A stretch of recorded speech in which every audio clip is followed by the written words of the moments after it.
Welcome to WagerTalk Today, the gold standard of sports betting shows where we talk the talk and walk the walk. World Cup and a big weekend ahead, Dan. Absolutely. We're starting to find out who's going to be playing in the knockout stages, the round of 32. How do we bet that moving forward here? Any futures we should be firing on? Gianni the Greek will let you know in World Cup action. Another 6 games today. We'll break down every single one of them here for you on the show. Don't worry, we haven't forgot about MLB. Teddy covers in the house to give you some winners in that. We'll also talk with Marco D'Angelo, a little WNBA, MLB as well. Andy, not enough corners for us with that Turkey game, which I'm sure many of folks are. You just want to watch that one down. You just want to watch that one down, how that one ended. Definitely a FIFA-esque result, Andy. But what we're going to do now, we got your WagerTalk Today play of the day coming your way. This is 32 and 23, giving out a client play right here at the top. And Andy, we're going to the Oval in this one. What are we betting? Yeah, really bettable race. This is the race that we have our 5% best bet in, and this is a small client play as well. You're going to take Chase Elliott, top 10 finish at minus 105. 5 straight years that he's finished in the top 10 at this course, and actually most of those are top 5 finishes. He's not a road course specialist like Shane Van Gisbergen or Connor Zilic, but he's one of the best NASCAR drivers on the circuit. He only has one top 10 finish this year. That was at Watkins Glen, but you can't ignore the course history here. Line has moved significantly. He opened up as a big plus money, and the market's quickly caught on to this one. But this is still a really, really good play. The cars that he drives in, those are Hendricks Chevys. They just haven't had the speed on ovals. Doesn't really matter at the road courses. It comes down to handling and driver experience, and Chase Elliott has all of those. So we lock this in now. We've got a lot of top 10 opinions on this race, and you got to lock them in now because when they qualify, if these guys are qualifying in the top 10, this is going to be minus 250.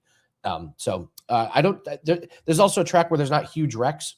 There's not really a spot where there can be a massive pile up. So a lot of good things going away. Very bettable race. So we'll go with Chase Elliott top 10. And I also I've been watching golf this morning. They had a big rainstorm, and it's going to help the afternoon guys. I just put in a little play on Bobby McIntyre under 67.5 round 2 score. It softened up the greens. The greens are super receptive, and they're playing ball in hand. This helps the players a lot. So you got a short course, super soft greens, ball in hand. He loves playing here. He shot -3 yesterday. All he's got to do is do -3 again today. So I put that one in, and the lines are going to move towards the unders because it's a birdie fest out there. Victor Hovland birdied the first 4 holes that he played today, so it's super gettable. So that's another little bonus play for clients. Oh, a little bonus play right here at the top. I mean, hit that like button. Make sure you're subscribed, folks. Shout out to the live chat joining us. Keep those free plays and questions coming. We'll answer them all along the way here. As I mentioned, 3 terrific guests here today. Gianni the Greek kicking us off. Teddy covers coming up next. Marco D'Angelo batting cleanup. So keep those comments coming. Keep those questions coming. And Andy, with a loaded Friday show, you know there is no time to waste. Let's bring him in. Gianni the Greek. Now, no longer couchless, Yanni. You're back in it. You're starting to get settled in, brother. Jackpot's feeling good. How we doing today, man? Never better. You're absolutely right. I'm sleeping on my mattress again. It's just such a nice feeling. And I woke up today, and no surprise, Palantir's up over $113. We had all day to buy at 107 and 108 yesterday. Again, that's probably the bottom for Palantir, but that's neither here nor there. Hopefully the streaming starts soon, and we could share a lot of that information because I'm getting a ton of good trades. Just to share real quickly, because I get a bunch of DMs. The trade I'm getting into today is I am going long the US dollar, and the best way to do that is through UUP. That's one of those ETFs. Again, this is not financial advice, but I do see the dollar breaking out, which means precious metals will continue to drop. They will give us an opening in a few months to get gold cheap again, silver cheap again, but the dollar is breaking out. So you want to make a quick trade, you may want to look at the US dollar. With that said, I also heard, I log in early to make sure to see what you guys are sharing, and you touched on World Cup futures. Well, I just got my updated power ratings. No surprise, Spain still at the very top, although they are the team that's still offering so much value. I can't believe I just logged into one of my books and I can get 5-1 still on Spain. And it's because they haven't made a ton of noise in this early round. It's people are talking about yesterday, you know, we had Germany coming in that had scored 9 goals. You know, they lost against Ecuador, but coming in, there was a hype, like they were moving up and other teams are getting the attention and Spain's being overlooked. But on paper, Spain is still the best team. It's not France. Yet France is still up at the top at about 3.5, 4 to 1. But at 5 to 1, they are a steal. Our second future was Argentina. That was my long shot. I think we got in at about 10, 11 to 1. That's down to 5 to 1. I think that value's been extracted. I probably would not get involved at 5 to 1. But I do think there's still value in Spain, especially getting 5 to 1. Again, they still are the best team on paper. A lot of action today. It's later in the day. So far, like, opinions are still being formed. Most recreational bettors are still getting ready to fire today's World Cup. But let me share that real quickly. Here's what has stuck out so far. As soon as the line opened, we saw sharp money come in on the 3-way on France at -150. But that's been happening over and over with these top 5 teams. They bet them on the 3-way at the open, and then they come back and take the other side, kind of like you see them doing today with what's it called, the Norway side, where you're seeing Norway money come in earlier today. So they bet that favorite overnight, like as soon as that line opens, and then you start to see the market doing the same thing. Like they're betting those same sides. It's just the sharps are getting out ahead. And that's exactly what they did with France. They also went over, but that's public's betting that over like crazy as well. Looks to me like they just got out ahead of the public. Would not be surprised to see take back there. Next, Spain. I didn't have anything on Iraq and Senegal. Spain, Uruguay. They did take the plus money on Uruguay at plus 750, 700, and 650 on the 3-way. And also I saw some sharp draw money come in at plus 320 and 300. They're taking the Saudis at plus 200 on the 3-way line and the under. Egypt, Iran, they went under 2 there. And then finally, Belgium, another favorite. No surprise. They are the biggest favorite today, meaning on paper, the highest probability of advancing, of winning today, forgive me, is Belgium. They have them capped near 80% over New Zealand. So no surprise, Belgium got hit as soon as that went up at 480 and 500. But did see New Zealand at plus 1,600 and plus 1,500. So they're like just taking little positions when they see there's some EV on the board, and more times than not, like they're always getting closing line value. But I think the real gold lies in most of those props. And then as we approach the round of like now 32 and 16, I think you'll see more legit sides and totals because it'll be so heavily like public money that it'll open up like value for these sharps to be able to get involved in more sides and more totals and not have to dig deep into those prop markets and corner kicks and stuff like that. But so far it's been a books World Cup. If you've been booking it, you've been profiting for sure. And like I said, the difficulty I think the bettors have is kind of like we saw last night with the USA. Even guys that, you know, wanted to bet Turkey, it was like, how do you do it? Do you bet them on the 3-way? Do you take the half a goal? Do you like, I see that because I'm in the sports books a lot and I just hear the conversations, and it's just the sports books in such an advantageous position, especially against US bettors who were used to betting, you know, laying 11 to win 10, point spreads, money lines. But I talked about it yesterday. When you throw in the possibility of a tie, like that wrench thrown into the equation has really made it difficult for U.S. bettors.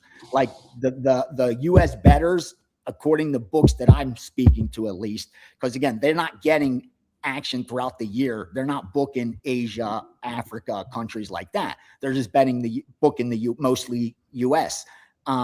And they're not really betting a lot of soccer throughout the year. Now they're getting a ton of soccer volume and it's getting crushed. Like the recreational bettors are getting absolutely destroyed in this World Cup. So I'm interested to see if volume starts to lessen as we move forward and bankrolls start to plummet. Because again, it's been a good World Cup to book so far. Yeah, Yanni, real quick, Andy, I just wanted to jump in and add this. We got people asking about Norway resting Holland today, all this good stuff that Yanni mentioned about how people hop in on France early on and then they continue betting them. It looks to me, and this is like from Norwegian news outlets, not only is Holland going to be starting on the bench here today, you're also seeing up to 9 potential different starters, kind of like what USA did with their lineup yesterday. It looks like the same is happening with Norway. So basically, if you bet this thing pre-flop, if you were looking at any advanced metrics that are, oh, look at how Norway has done early on in games, this, that, and the other thing, tear them up because it's a completely different starting lineup for Norway. So wanted to hit that before this line moved even crazier. Great point on France right now.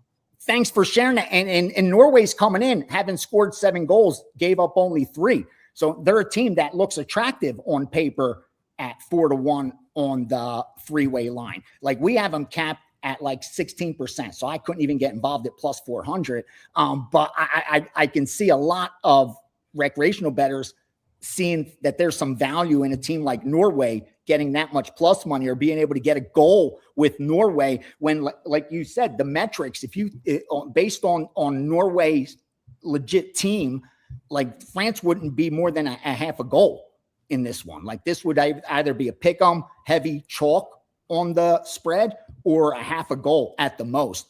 But the fact they're a goal is very telling. But I'm not sure that information's out there because we saw it with the U.S. yesterday. Like once the telecast came on, you saw the line start moving against the U.S. because the host started talking about that these 9 new players and all that started filtering out, and you saw bettors starting to panic. But earlier in the day, it was like USA. They were just betting it blindly. I mean, books were just so one-sided on USA. But it just goes to show you that another wrench thrown into it, because once those yellow cards, you don't want to lose these players in the elimination round by getting some stupid foul called when you don't even need this game. So yeah, there's a lot of game theory involved too in the handicap, which it makes it tough, man. Again, you got to be very selective is what I feel. And another push if you're booking right now or thinking about getting into the bookmaking trade, not a bad time. Besides Norway sitting players on, I'm looking right now on X, the next like 100 posts are people saying they have tickets for sale for the Norway. I'm not joking. Screw it. I'm not joking. I'll give you an example of the recreational bettors here, Yanni. My buddy called yesterday and he was like, what do you like today? And I was like, we're not on anything like really big. Maybe the play of the day was Turkey over the 4.5 corners. It didn't get there, but he goes, oh, I could parlay that with this. And I was like, why would, that's what he does. It's World Cup season. So he's just firing these parlays. This guy's not watched a second of soccer in his life. Just firing them all. World Cup rolls around and he's firing off parlays like it's nothing, man. So bro, I'm telling you now. Remember, prior to the legalization of sports betting in all these states, before it became the national pastime over this last 5 years, the sports books had let us know about 1% of accounts are profitable. Now, with that legalization, with more information at people's fingertips, with all these bots out there, and you could get AI, there's so much information at everyone's fingertips. People are losing more. They're not winning more. They're losing more. They found new ways to lose money at the sports book. That's all that's happening. Like they're finding new ways to lose money. I'm telling you, it's because of this right here. When you have your phone in your hand and you're sitting there watching a game, it's just too easy to fire off some bets. So, yeah, boy, I mean, you're just watching the line on France just drop through the bottom. So, I mean, but I don't know. I would say be careful with that one. Exactly. You don't know what France is going to do with their lineups. This is going to be practice squad versus practice squad out there. And even outside of the lineup, Andy, you just think of what is the motivation here. Like Norway's clearly waving the flag. If you even listen in an interview, and I know we got to move on, but you even listen in an interview after Norway won their last game, Holland was quoted. They were like, so what do you think about your matchup with Kylian Mbappe and France in this next match? And he goes, honestly, they're probably going to win, and they're probably going to win the whole tournament, which like he was saying like tongue in cheek, but at the same time, it told you in their mind, they were like, screw this game. We'll see them later down the line if that's how it'll work out, but we're not putting anything out there. And now the lineup's showing it, you know? We'll move on to MLB here. Or someone was asking about power rankings. Do you have do you have any power rankings in front of you? Yeah. What for baseball? No, for World Cup. No. World Cup. Yeah, I give you my what's it called? Let me pull that up. My top 5 right now. Spain, Argentina. I told you the top 2. Argentina has moved very quickly up, and again, this isn't by design. My quant, like I call him, has no idea who I bet, so he doesn't know I have a future on Spain and a future on Argentina. And when these tournament started, he did not have Argentina as his second best team. He now has moved them up based on how they've played, continues to adjust. So he has Spain number 1, Argentina number 2, France number 3, Portugal number 4, and Germany. We have Germany as the number 5 team. So that's our top 5 as this stands. Again, I could go deep, but kind of save those for subscribers in the Steam room tomorrow, because we're going to go over the 32 teams and where they rank in the World Cup. So if you join us tomorrow for the Steam room, we're going to go over the power ratings so you could pocket those and use them throughout the tournament the rest of the way. I'll give you all the teams that are remaining, what our number is for each of them, and you could use that to create your own implied win probability or use it how you see fit. But I'm going to share that all because they've just been updated as we head into this 32 teams of 32.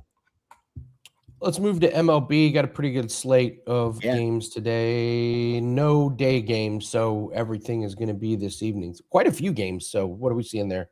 Yeah, I'm only going to give Sharon what's moved follow through, meaning most of the overnights, no reason that anyone could go on Odds Logic and see what moved overnight. That's easy to do. And unless there's follow through and I see follow through with my own eyes in the account, most of those are just number plays, we call it.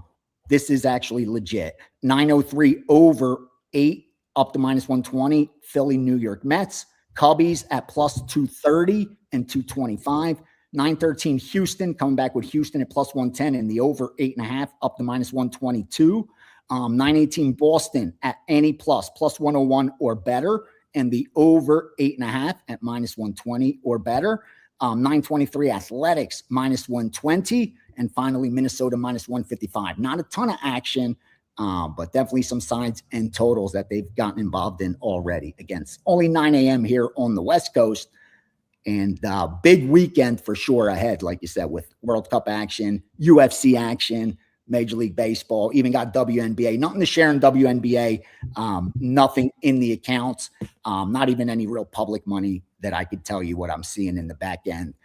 Again, WNBA is not getting any action except from, sharp bettors or diehard WNBA fans. There are not that many of them out there. We have 2 plays up for tonight. I'll just tell you that right now. We got a That's WNBA. I'm betting WNBA almost every night. Absolutely. I love it. Yeah, I'm with you. There's a ton of value in it, but most just aren't interested in it, like recreational bettor, unfortunately. Let's move to UFC. They just did face-offs and weigh-ins. I think everyone made it through.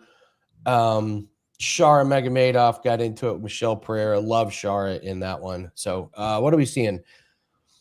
Any big line? You still like Shara, even with that big price? You think it's warranted? Yeah, Michelle Pereira's washed, man. And I've heard multiple people say they think he's lied about his age. Because how else do you describe this complete cardio fall off that we've been seeing? I agree, but not to move forward. But have you seen the Max Holloway line drop with Conor McGregor? There's another one I don't get. He opened at minus 600. He's now minus 220 or something like that.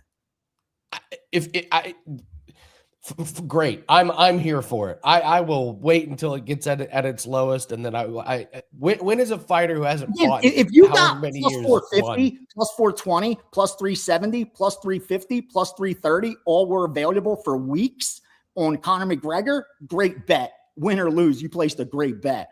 But most are betting it now at like plus 210, 215s, 220s. That they're getting it. Since they've seen, well, they saw the interview. Conor's the best promoter, man. He's the best self promoter. he will convince you. He's the number one pound for pound, even though he hasn't fought or won a fight in a very, very long time.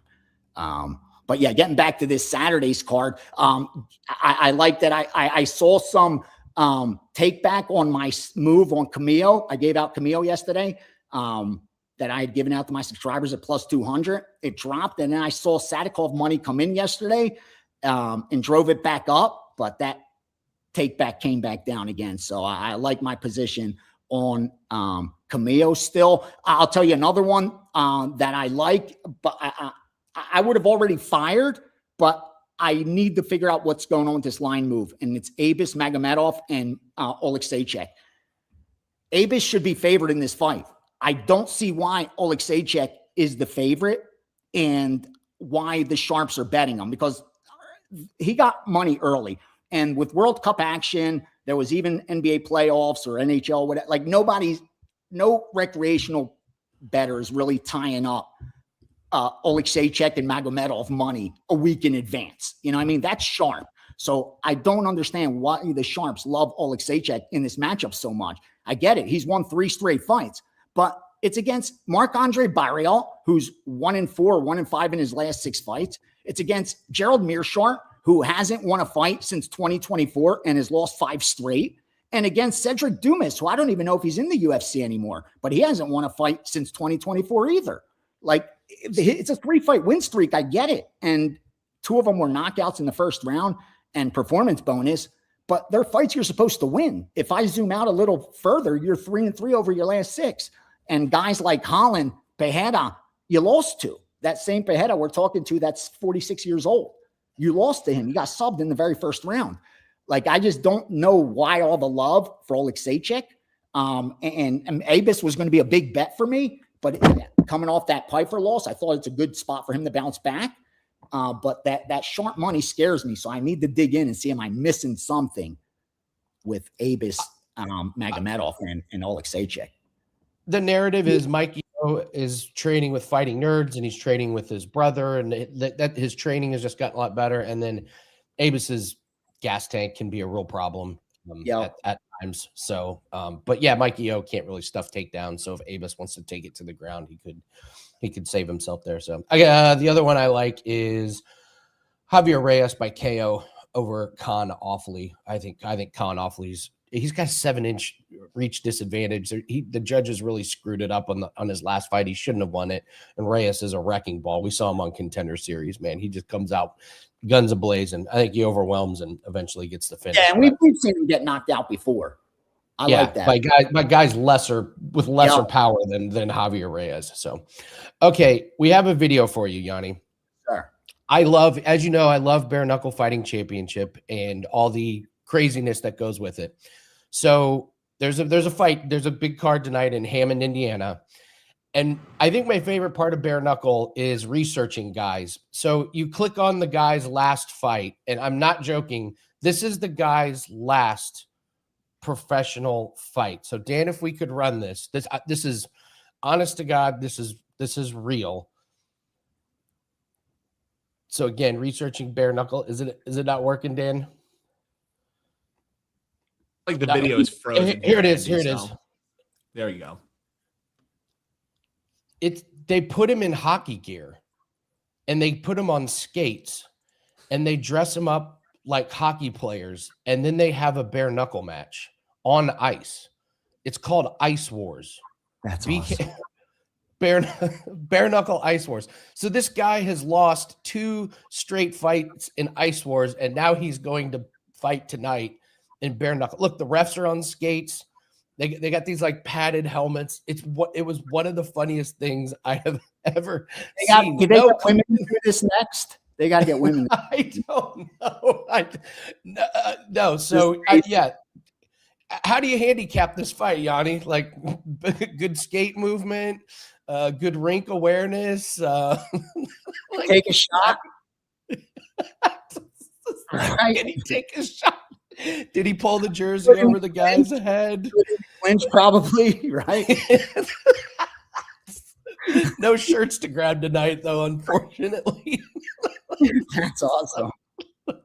So, by the way, he's going to get murdered. He's going to get absolutely smoked. You firing on BK? You got some bets? Yeah, I got a client play that's up.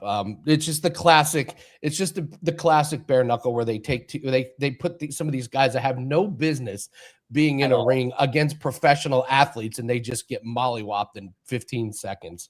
So, yeah, there's all we could do a whole segment on this, but we're running late. So where they fight inside of cars. There's one where they fight hanging from bars, like 10 feet in the air, and they have to fight. And they put 4 of them up there. Hey, there's Jackpot. What's up, Jackpot?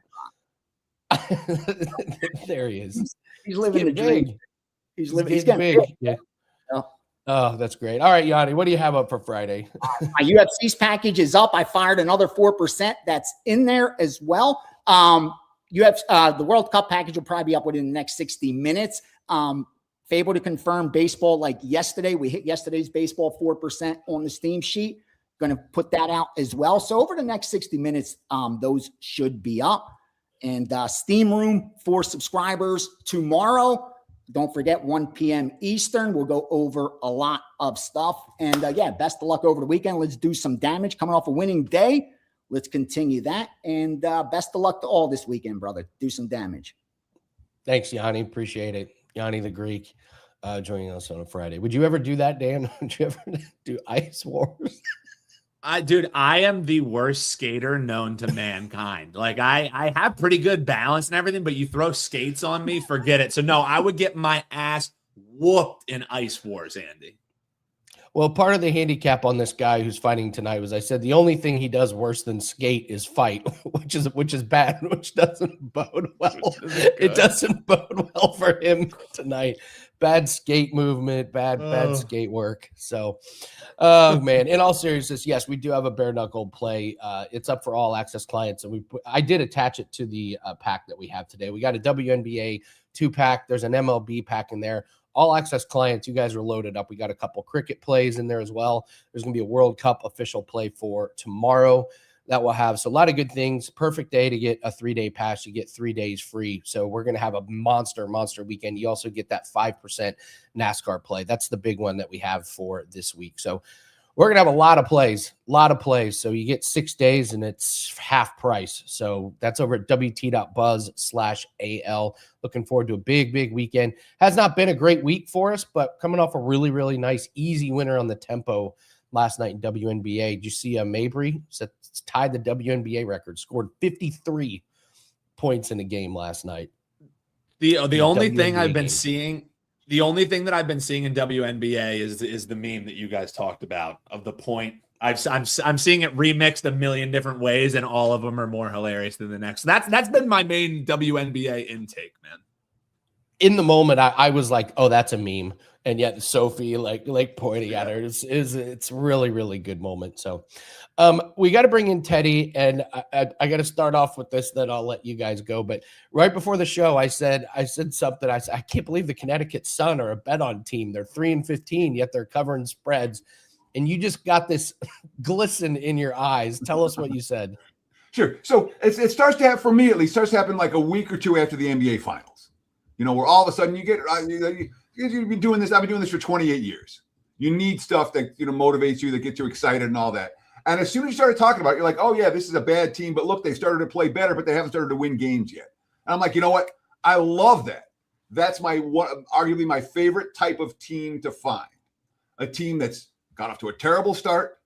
They're being priced like bottom feeders. Their level of play has improved. The markets haven't paid any attention. So you got a 3-15 team that's playing like an 8-12 team or a 10-10 team, and the market to price them like a 3-15 team. You can ride those teams for weeks, for months sometimes, before the markets catch up to their level of play. So there's something about this time of year. As you get to late June and a couple of weeks out of NBA, all of a sudden you're through, you're like, yeah, I'm waiting for this. I can't wait. I'm doing NFL work every day now. I'm doing college football work every day now. And at this time of year, all of a sudden you get that light on. Yeah, this is why I love doing this. I love digging. I love finding the little stuff. That's to me the thing I always loved about sports betting is doing the prep and then seeing the prep play out on the field. So I don't know. That's kind of a long answer, but yeah. You're right. There are some moments, and one of them for me is when the first person says something to the effect of, "NFL preseason's only 6 weeks away." You're like, "Oh, oh," or NFL futures drops. Okay, all right. So, Dan, take it away. We got some MLB games to break down with Teddy. Yeah, absolutely, Teddy. Let's get into it because nothing gets you more excited than some baseball action, right? We are going to circle back and talk a little bit about some NFL preseason totals, things like that, because the report is it's looming, folks. But right now, let's talk Yankees and Red Sox, Teddy. Red Sox coming off that outright dog win yesterday. A lot of folks wanting to back Schlittler, our favorite name in baseball. Didn't quite work out for him. How do you see game 2? More of the same? Red Sox live on this money line? I mean, the fact they're only plus 102 and even less in some spots. What are we thinking about this one, Teddy? Sure. The market's certainly giving Boston some respect, as you talk about on the Odds Logic live odds screen right now. I mean, the Yankees minus 110, minus 115, which considering the differential between these two teams this season is relatively low. And obviously, when we're talking about Warren and Toll, it's not a scenario where one of these guys has been an ace, and the other guy's been awful. But from how have the teams done with these two starters on the hill? Well, it's worth talking about here right now. Of course, there's a chance this game gets rained out. There's iffy weather in Boston for this evening. It looked to me, in my assessment of the weather forecast, like there may be a rain delay, but it's not likely to be rained out. But the Yankees, they're 10-2 in Warren's last 12 starts. He did get bombed last time out against Cincinnati, but much of that was unearned runs. I think 4 unearned runs in that ball game of the 6 that he allowed, and that's one of his 2 losses during this 10-2 span. Was his last outing, and the issue last night for the Yankees wasn't bad pitching, wasn't the lineup couldn't hit, it was the defense screwed up. All 6 of Boston's runs that they scored last night were unearned. The Yankees committed 4 errors in that ball game. Aaron Boone. We just didn't do a good job of taking care of the ball. Not the way we've been playing. Are capable of playing. Ultimately, it's too much to overcome. It happens sometimes. It's just not fun going through that. And when you make mistakes in a game, especially one that you have a lead, blah, blah, blah. So, obviously, the defense was the biggest issue for the Yankees in the loss last night. And when you're giving up unearned runs in bunches, that tends to be a problem. And that obviously happened in Warren's last start. The Red Sox, 3-8 Peyton total the last 11 starts. And he's only allowed 22 earned runs in those 11 starts. He's been pretty much more good than bad, but the Red Sox haven't hit for him, and the bullpen hasn't protected his leads. He faced the Yankees in April, 6 innings, 11 strikeouts, 3 hits, 1 run allowed, really a dominant showing in that ballgame. That said, the Yankees have the best road record in the AL by a wide margin. Even with the success for the Red Sox starter, they've still been losing with him on the hill. And the Yankee success on the road makes sense. It's a veteran team. It's a high payroll team. They're built to win tough road games. I'm not surprised the Yankees have the best road record in the American League. The Red Sox have the worst home record in all of baseball by a wide margin. And that one doesn't make sense. All right. It's not something you say, oh, well, Boston's built to lose at home. One would expect over the back half of the campaign, we're at the halfway point right now, the Red Sox will be much closer to 500, if not above 500 at home moving forward, as opposed to the 333 play baseball they played on the highway so far. That said, Boston 2-8 off a home win full season. 2-8 off a home. We're in late June, and they've won back-to-back home games twice all year. I can't bet on that. One was April 7th and 8th against Milwaukee, by the way. The other was earlier this month against Texas.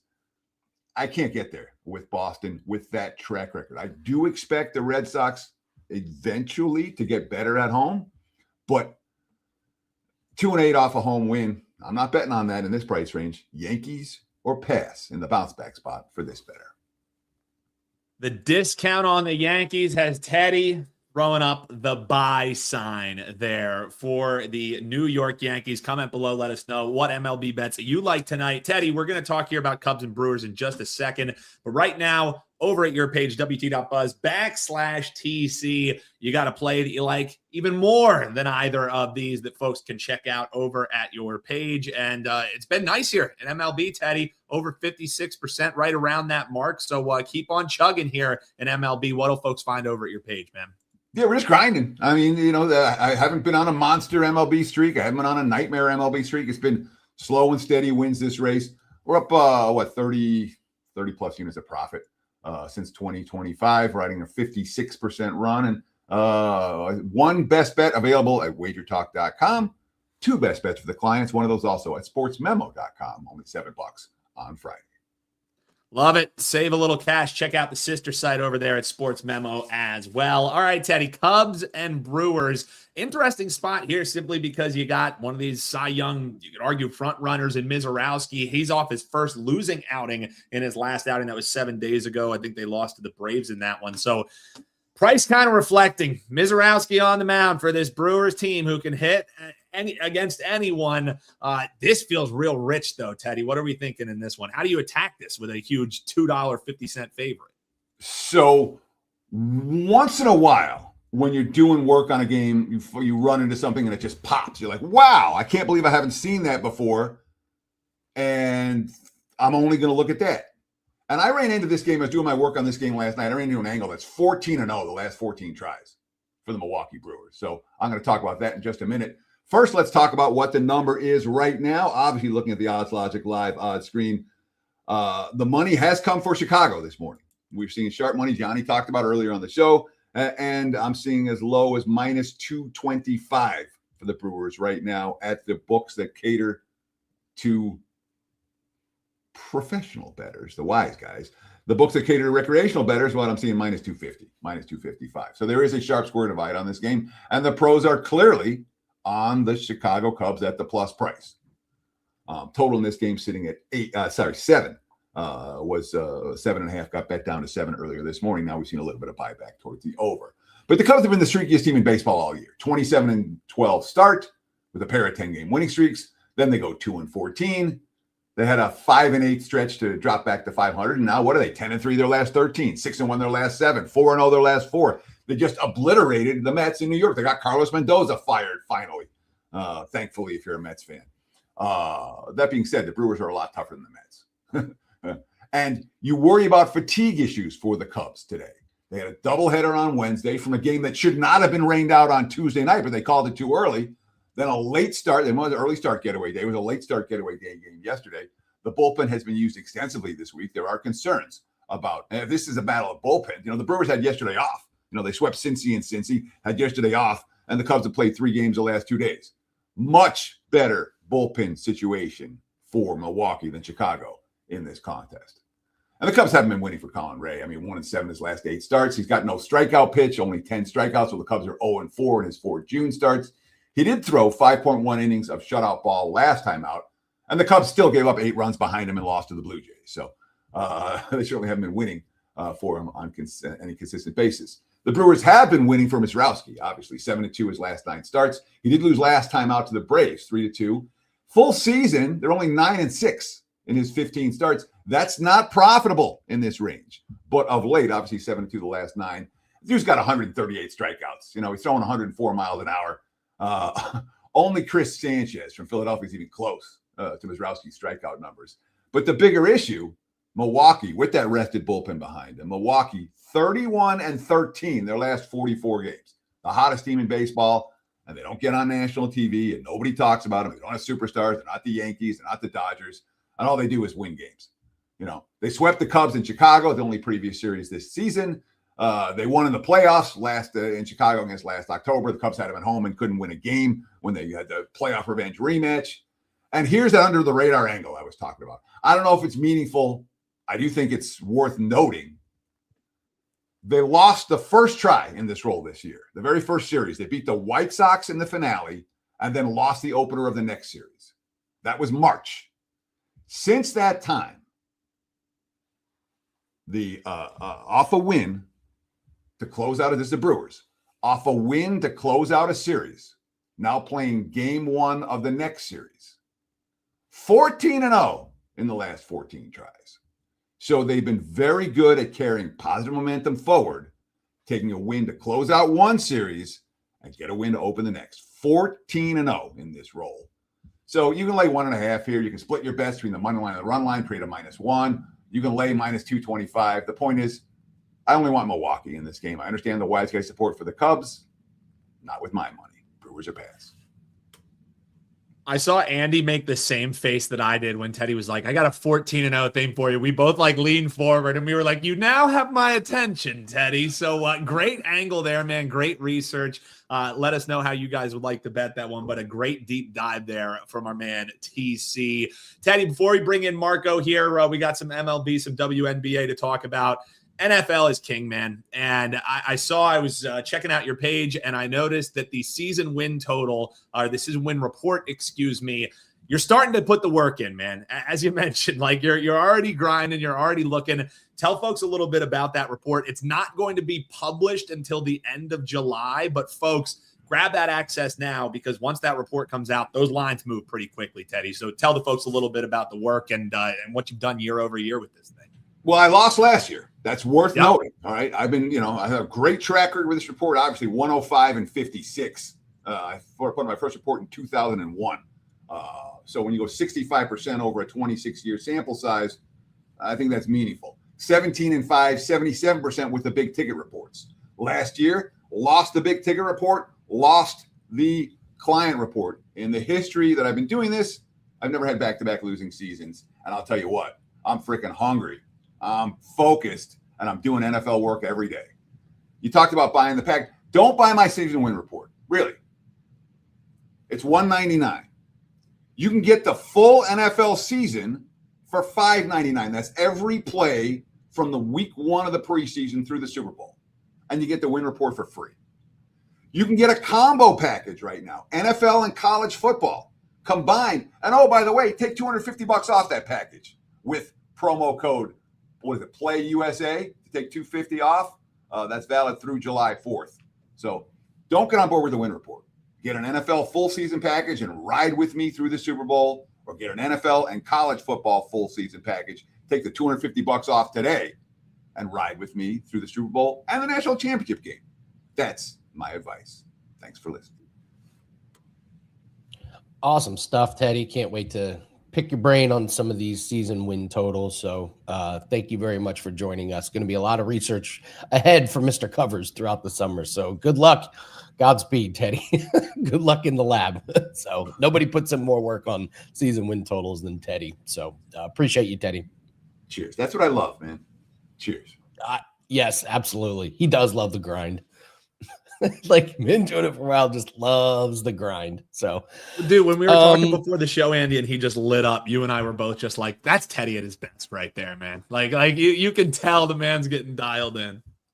Yeah, absolutely. So I got a couple. So we are kind of in the dog days of summer here. So I want to try and spice things up a bit. So I am working on getting a couple of special guests for next week. So I'll let you guys know, but here's one guest that I want to bring in.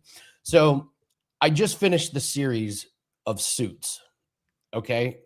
9 seasons. It took forever. You just have to have it on in the background and like follow it.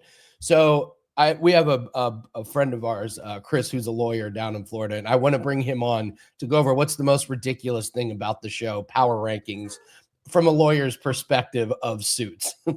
So seems like a good time of year to go over that. So anybody that watched Suits, just like how the desks just have no papers on them. This is like a high profile law firm, and there's just no papers anywhere.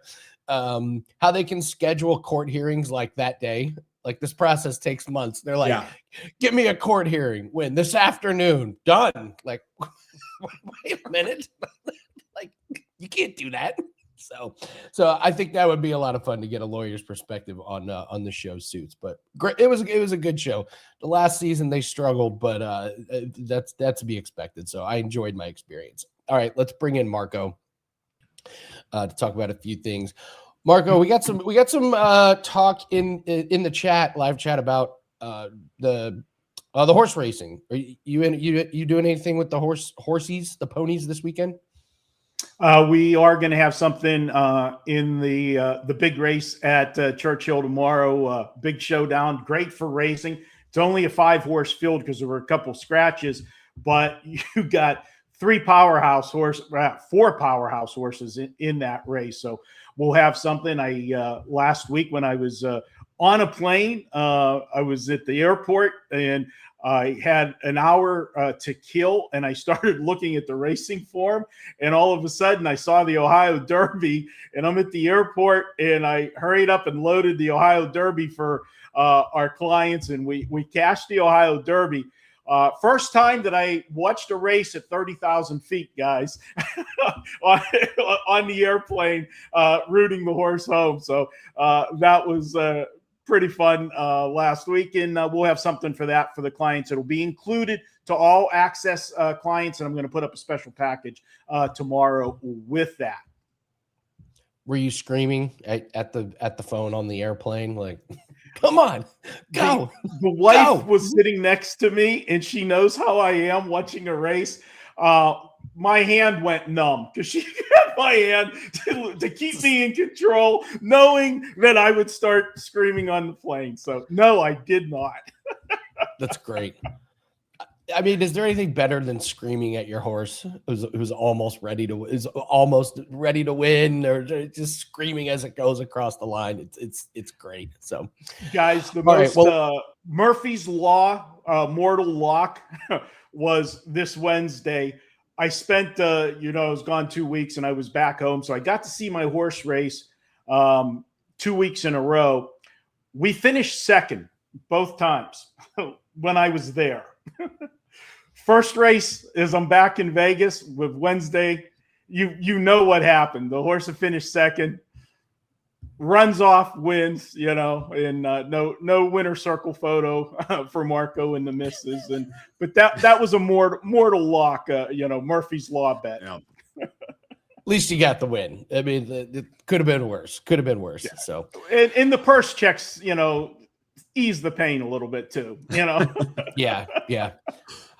Well, let's break down MLB and then a WNBA game, and then Dan and I will go through all the World Cup games. So we got to talk about this Dodgers Padres. This is like kind of been deemed like a rivalry only to the Padres. Like the Dodgers don't really care about it. Like that seems to be the narrative here. You got Buehler going for San Diego. You got Sasaki going for the Dodgers. Dodgers just seems like they're always going to be a favorite. But this minus 145, feels like if you're looking for a spot to take the Dodgers, I don't know how many times you're going to see a better price on the Dodgers here. Over under 7.5. How do you break this game down? Well, obviously, like you said, this is a big rivalry, for the Padres. But you know what? It's only June, and I hate to say that. The next 10 games for the Padres really could be their season. They're in second place, chasing the Dodgers, which it seems like that's where they're always at. But you look at them, they trail the Dodgers by 9 games. In the next 10 games, they play the Dodgers 7 times.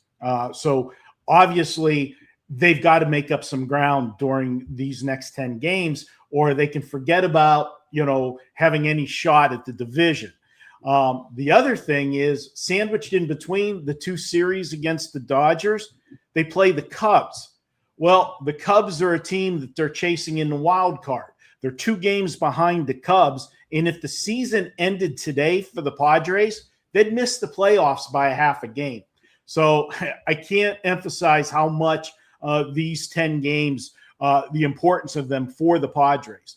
Now, you look at it, and Sasaki goes for the Dodgers. He had 4 starts in a row where he allowed a grand total of 4 runs over 24 innings of work. But however, in his last 2 starts, he's allowed 10 runs in just 9 2/3 innings of work. So a little bit of regression with him. Looks for the Padres to take advantage of that. Walker Buehler, former Dodger, is going to give you 5 innings. You look at all of his starts, and it's like you could just, cookie cutter what you're going to get from him. He's going to give you 5 innings. He's had 8 straight starts where he's allowed 3 runs or less. In the last 4, he's allowed 1 run in each of those. And over those 20 2/3 innings of work, strikeout to walk ratio, a solid 22-5, telling me he's got command of all of his pitchers. Both teams had yesterday off. So if you're looking at a full game wager, no advantage of one bullpen over the other. They're both rested. So all hands will be on deck. But I'm going to look at this one a different way because Sasaki is kind of regressing and we know what we're going to get out of Walker Buehler. I'm going to look at this for a first 5 inning wager. And I'm going to go ahead and take the plus half a run in lay. You can get this at -115 to -120. And why I think that's value is no matter what, I still always say the Dodgers are going to be overpriced. Even though they seem relatively low tonight, the Padres, seem to rise to the occasion whenever they play the better teams. You're still laying $1.45, $1.50 on the road. I'm going to go ahead and take the Padres first 5, look for Walker Buehler to give us what he normally does. And I think that'll be enough to get us and cash the ticket here. I think, when one team has an edge like the Dodgers do, the further you go in the game, the bigger that edge becomes. So let's not make it too complicated, guys. Let's go first 5.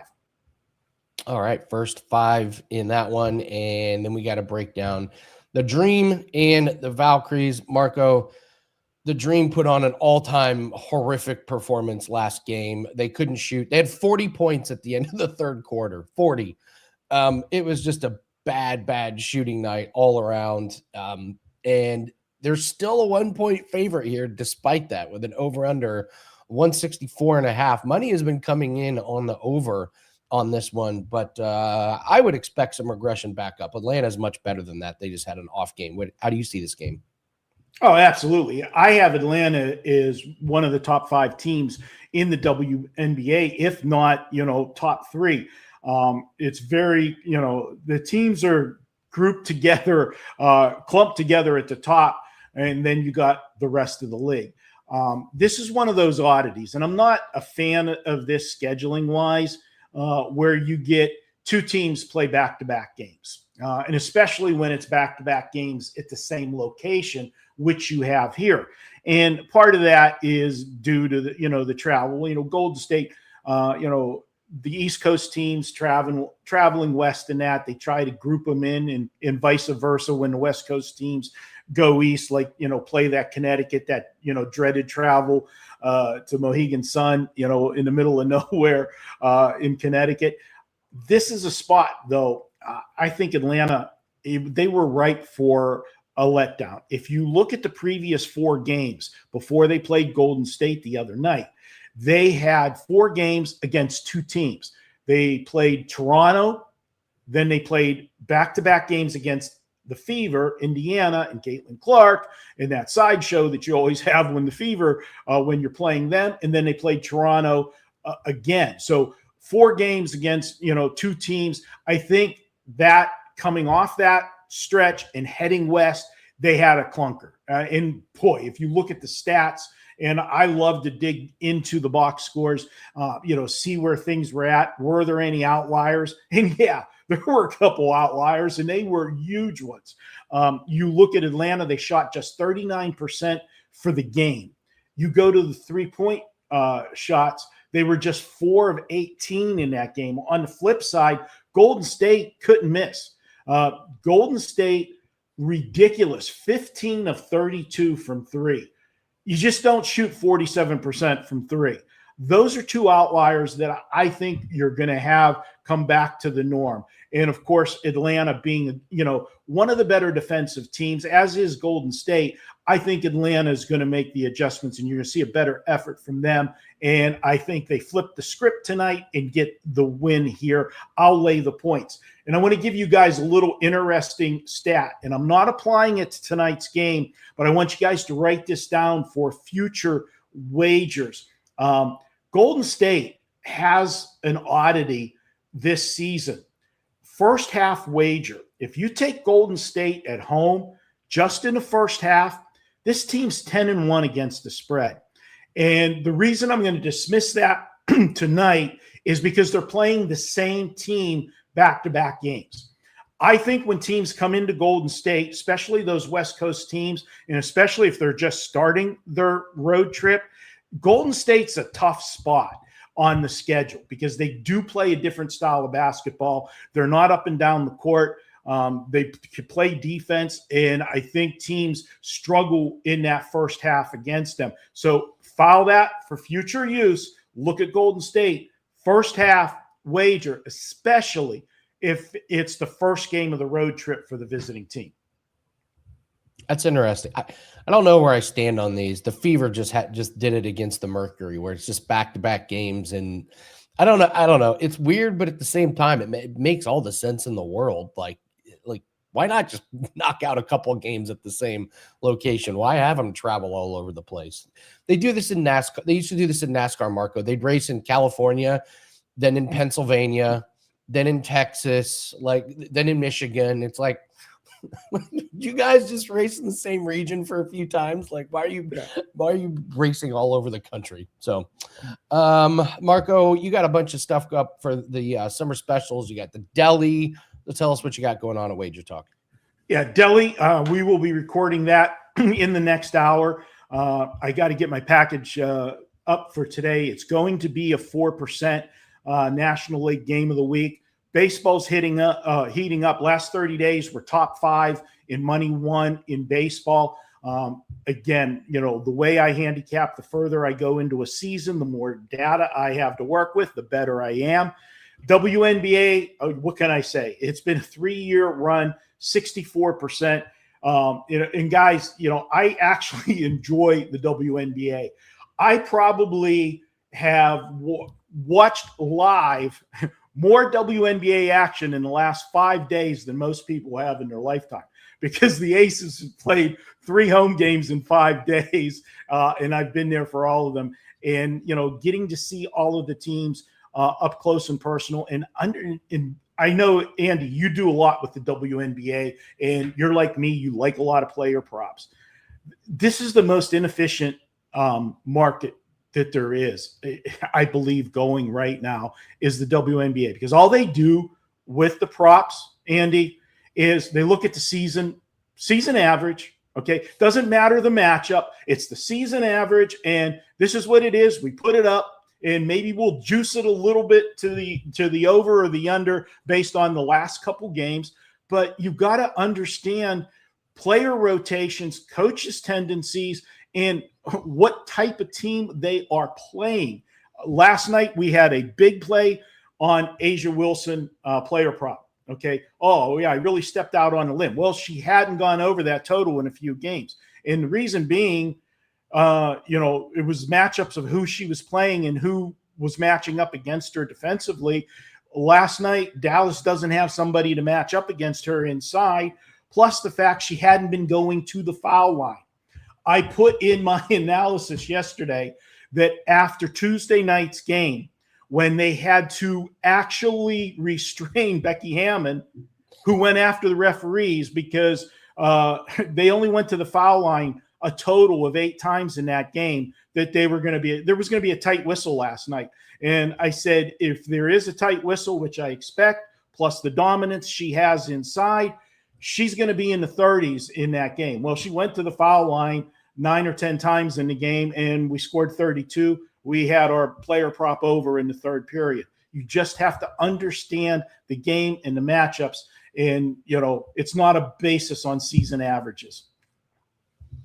No, I couldn't agree more. I mean, some of these lines, they just leave them. There's like no, they'll just leave them up for like 5, 6, 7 straight games, no adjustment for anything. So especially with World Cup going on now, like they're just hanging beautiful numbers up there. I got a big prop up tonight as well. So couldn't agree more. Couldn't agree more. So, all right, Marco's got a big play tonight. Marco, thank you very much. Good luck with the ponies tomorrow. Marco D'Angelo, everybody. All right, guys, have a good weekend. You too. You too. Let's see here. Yeah, big weekend for us guys. One more time, 5% NASCAR play is up, but today we're off and running. We got a play that starts in 10 minutes, and then we got cricket plays throughout the day. We got WNBA plays. We got MLB plays.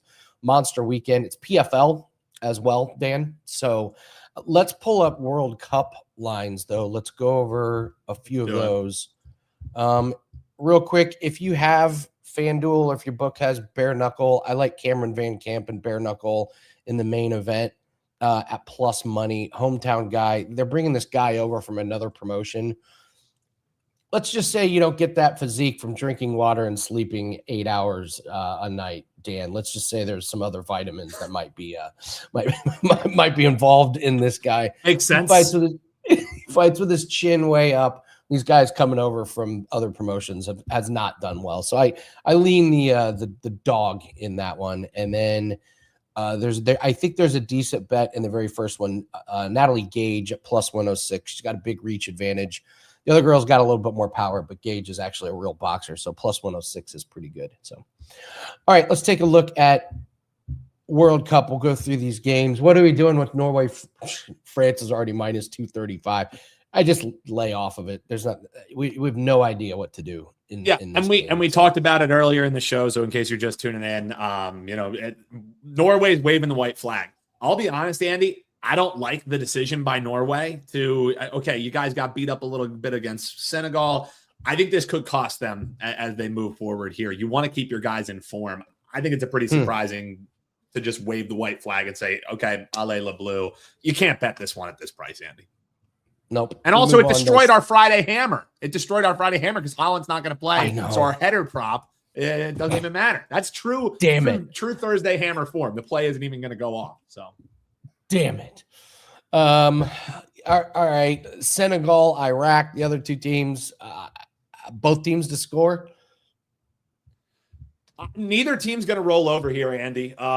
This is basically going to decide who gets third place, and then you're at least alive as things shake out here to see if you're going to be moving on forward. I could see a Senegal by margin. That's certainly what the easiest look is. I didn't bet anything in this, but both teams to score. Both these defenses aren't all that terrific. So I could see that playing, especially with two teams who are going to give it their all. I could see both teams to score maybe a 2-1 win, 3-1 win. The Senegal scored 3 goals. Both teams to score probably the safest way to attack it. I don't mind that. All right, move on to Group H. Now, this is where it gets interesting. Spain, yes. 1 win, 1 draw. Uruguay, 2 draws. Cape Verde, 2 draws. And Saudi Arabia, bringing up the rear, 1 draw, 1 loss here. Spain and Uruguay, this is going to be a really good watchable game. Maybe the best, probably the best of the day here. So Spain's the minus 145 favorite. Do you like anything in this one? So this, I will say, these two matchups, Andy, are finally like all of the teams have something to play for in this. This is the first time in the group stages, the end of the group stage here, that like we actually have like a match day 3 with some juice, because Saudi Arabia, that tie against Cape Verde made it so that sure, they're basically signed, sealed, delivered thanks to that big win they had against Saudi Arabia, and even a loss, it won't eliminate them, but.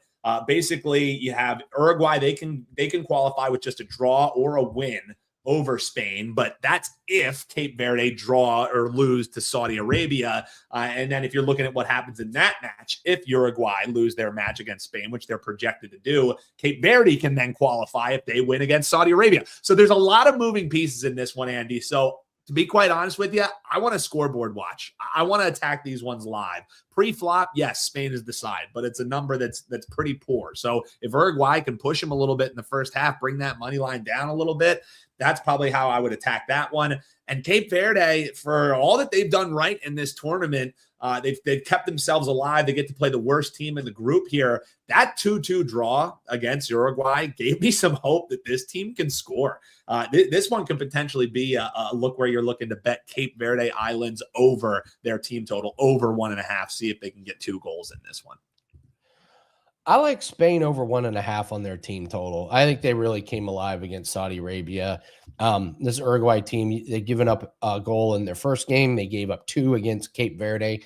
Surely Spain can get 2 if Cape Verde can get 2. And again, this is like, yeah, and this is one of those things where if Spain gets the first goal on the board, Uruguay is just going to be like balls to the wall trying to get goals, because draw doesn't, I don't know, does a draw do much for them? 3 draws, I guess it could. Well, a draw will be enough to at least keep them alive, Andy, and likely push them through. And also, for what it's worth, this Uruguay team doesn't have a winning result in 2026. It's been all draws. That's wild. Wild. And there's something about, I don't really think they like the manager of this team. There's a lot of, like, if you read the tea leaves, there's just a lot going on around that Uruguay team. So I'm with you. I could definitely see this being, if Spain scores early, it's a banger roll 'em spot. So maybe even look at, if you want to bring the juice down on Spain, I like that over their team total. Maybe you look at them to be leading at half and win the game. That could also bring the price down for you a little bit. All right, Cape Verde, Saudi Arabia. I like either team to win. Like, so you can do the double chance on that. So you could do double chance, and instead of never mind, it's minus 300. Never mind. Yeah, it's awful. You could just take both teams to score if you want both teams to win. Both teams to score. We saw this. Yeah, we saw this hit a lot yesterday in these certain scenarios. So, both teams to score would be the way to do it. But no, I didn't. I guess I should have checked that line before. And also, if you want to, and you don't know who you want to pick, and you like both teams to score, Andy, if you want to get, again, North price. Again, we're trying to find plus money on some of these games without making parlay and parlay and parlay. You could do both teams to score and no draw. So you have both teams to score, and then you're getting both of the winners in that. That's under that same list where you see the both teams to score. That's something that I liked attacking when I was betting MLS. I could certainly see that in that matchup too. Again, nothing that Andy and I have bet, no official client plays, but a couple ways to attack at least those games as we head on to the 11 p.m. slate. All right, Belgium and New Zealand. Belgium, the huge favorite here. Belgium over 2.5 goals is minus 180. Makes sense. New Zealand can't stop anybody at this point. So you're doing something on Belgium, because Belgium desperately needs this game. They need a massive, massive performance. Yeah, you want to bet Belgium, but this is one of those times. Belgium by murder. Yeah, it is. but the problem is, Jan, even if you're betting the Belgium by murder prop, you're laying minus 500. I mean, it's the pricing on this one, Andy. And of course, I say that. What's the spread? The price. It's up to 2.5 now. It's up to 2.5. So you need them to win by 3 goals. You know what I mean? Even if you look at Belgium win to 0, the price is insane. So when it was 1, okay, banger. Let's ride on Belgium. But let's also be real, Andy. We're backing a Belgium team that's playing a dog shit New Zealand team. Sure, but Belgium doesn't have a result in this tournament. Yes, they're playing the worst team that they've played, but that 0-0 draw against Iran when they had 70% of the possession, you want to go and sacrifice yourself on the altar of Belgium, be my guest. Pass for me, Andy. Even though that's the side, the price is one of those FU prices. You want to bet Belgium? FU. Find a parlay piece for it. Egypt, Iran, kind of like the draw plus 160. Maybe both teams to score. This would be a really close game. Yeah, and this is a game that, again, has motivation in this one. You're trying to find out who's going to be able to get pushed through. Egypt is sitting at top of the group right now because they have 4 points. That draw against Iran tonight would be enough to get qualification. However, this whole group gets shaken up if Belgium gets the win against New Zealand, which everyone and their grandmother is betting to them to do. I believe if Belgium wins and Iran wins, the standings then become who has the best goal differential. And the best goal differential, you have 2 for Egypt, plus 2, 0 for Iran, 0 for Belgium, and -2 for New Zealand. So New Zealand's basically out of it. Can Belgium get margin against New Zealand? that's their ticket, right? So there's a lot of intrigue in this one. I'm right there with you, and I think that would be a good way to probably attack this game. It could be actually a pretty darn good game to watch, though. Both of those games somehow. I mean, the more and more I'm talking about, the more and more I am almost looking at this spread at 2.5 at plus money for Belgium because they need the goal differential. They need it, like, because if they're scoreboard watching, if you're looking at, who are the favorites in this one. Now, again, that is also assuming that Iran can pull an upset here. I'm not so sure if they can against Egypt, but still, Iran a win and they're in, and Belgium win and draw against New Zealand. They're sitting pretty. So, yeah, it's just this Iran team worries me a little bit. So, yeah, I'm kind of with you there, Andy. If you're scoreboard watching, Belgium sees that Iran goes up in this game, they are going to put the full press on. But they have let me down so many times in this tournament that I don't want to burn myself on match day 3 because of the pricing. Like, even if this was, we're talking minus 200, Andy, I could live with that. You know what I mean? We're talking minus 1.5 and I had to lay minus 155. I can live with that. At this pricing, forget about it, man. Yeah, agreed. So, all right, we went long, but great week of shows. We got a good slate. God, we got a really, really good. Oh man, massive slate tomorrow in World Cup. So good. Just check out. Yeah, and then Sunday, only one game as of now. Canada only minus 140 against South Africa. Don't you threaten me with a good time. Clients know what we're betting in that game, but you got to go over and check it out because the handicap we're just gonna keep doing it. We're just gonna keep doing it. That's all I'm saying. Yeah. The clients know, Andy. The clients know. Yes, yeah, absolutely. So, this is a great. Grandmothers are so sharp. They're betting Belgium parlayed with Max Holloway. What could go wrong?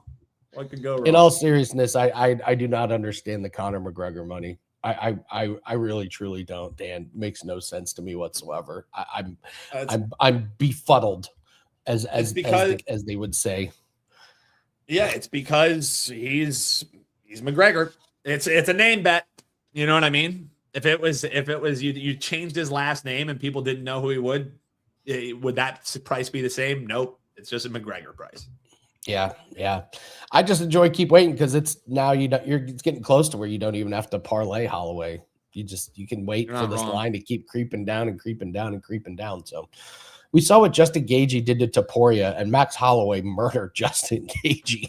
Like, just wild. So exactly. All right. Yeah. All right. So we went way long, but thank you very, very much, guys. Great week of shows. Thank you to all the guests. And once again, guys, in all seriousness, get a 3-day pass. You get 3 days free. It gets you your 5% NASCAR play for this weekend. It gets you all plays that we have today in all sports, and we are locked and loaded in MLB, WNBA, cricket. We've got PFL card tomorrow night. We got UFC in the morning. So we have a lot of bets, and that doesn't even include World Cup. World Cup plays will be coming out for clients shortly. So thank you very much, guys. Good luck on all your bets. Hit the like button, subscribe, and we'll be back Monday to recap the weekend and talk about next week's World Cup. Good luck on your plays. We'll see everyone Monday.